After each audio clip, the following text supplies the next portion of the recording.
You're not going to believe this in Johnson County, Kansas. Actually, you very much will believe this. Oh, my goodness. A letter was sent from the county manager, Penny Ferguson, to staffers in Johnson County, Kansas. And the message was basically about, hey, it's time to tighten the belt buckle a little bit around here.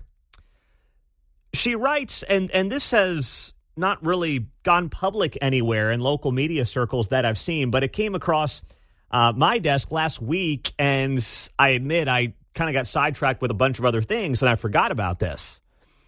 And I saw it circulating a little bit yesterday on social media. I think former sheriff in Johnson County, Calvin Hayden, had it up along with some other folks. And the internal message read as follows from the Johnson County, Kansas Commissioner. Last Thursday, the Board of County Commissioners held a study session to kick off the county's 2027 budget process. As you may already be aware, our 5-year budget forecast has shown an unsustainable fiscal outlook if changes are not made. This is largely due to a combination of revenue uncertainty and increased expenditure pressures related to inflation, growth, and an aging community. So stop right there. Johnson County, Kansas had a budget in 2020 of under $1 billion. About $940 million was the Johnson County, Kansas budget in 2020. The 2025 budget was $1.8 billion. Double in half a decade. Do not, if you are running Johnson County, tell me that, the future fiscal outlook is unsustainable due to inflation and growth and an aging community. If you're growing, you're also getting more tax revenues through things like property taxes. So don't tell me that, we're growing so fast, we got to take care of people, you see, in Johnson County. When you've doubled your budget in half a decade. I mean, I don't care who you vote for, who you like. Maybe you love all the people in the Johnson County Commission. You double your budget in 5 years, and now you're suddenly like, whoa, we got some problems here. Yeah, no kidding. The Johnson County manager, Penny Ferguson, goes on the right in this internal staff memo. We had hoped that a possible renewal of the public safety sales tax would provide longer-term support for key areas of the budget and help address the shortfall. However, due to legal challenges, that option is no longer viable. So that goes back to this past December, when a Kansas judge ruled that Johnson County leaders exceeded their authority with a proposed safety sales tax.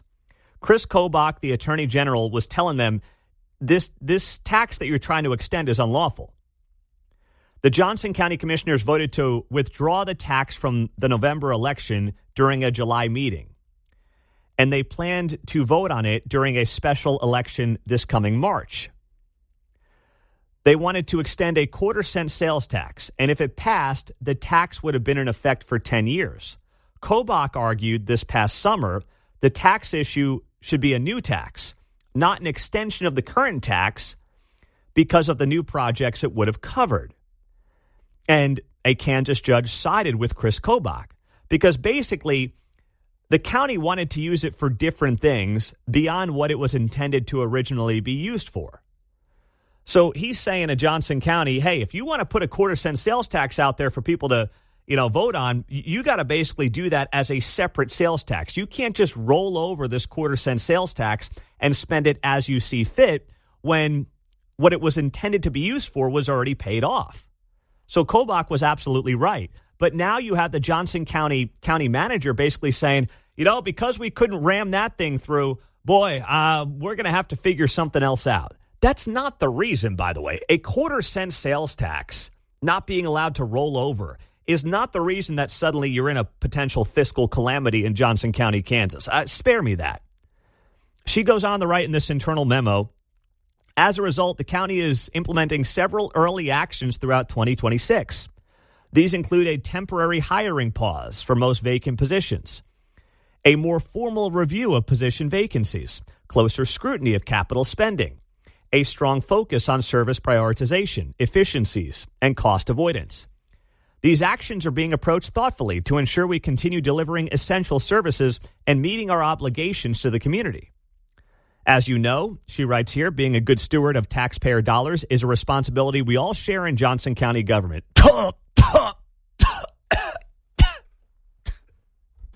How dare you? Oh, goodness gracious. I couldn't get that one out with a straight face.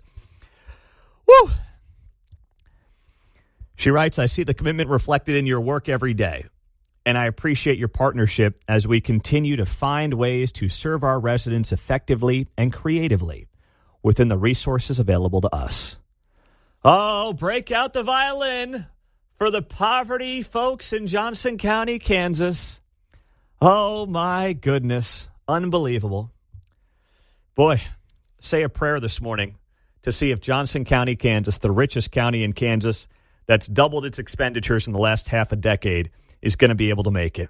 All right? Maybe you shouldn't waste time on building new fancy buildings.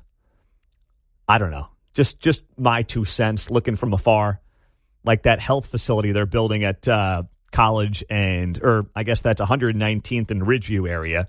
Brand new health facility because the old one wasn't good enough, I guess. I don't know. Seemed fine to me. But that's the internal memo that was sent from the Johnson County manager to internal staffers. They've got to tighten the belt buckle. And to that, I say, it's about time. It's about time they considered, tightening things a little bit based on the trajectory they've been on over the last 5 years. But please don't tell me suddenly you're running out of money. You still poor, broke, busted, and disgusted. No, you're not. It's Johnson County, Kansas. You're going to be just fine. You just got to get your act together. They don't know what the they're doing. Do you understand that?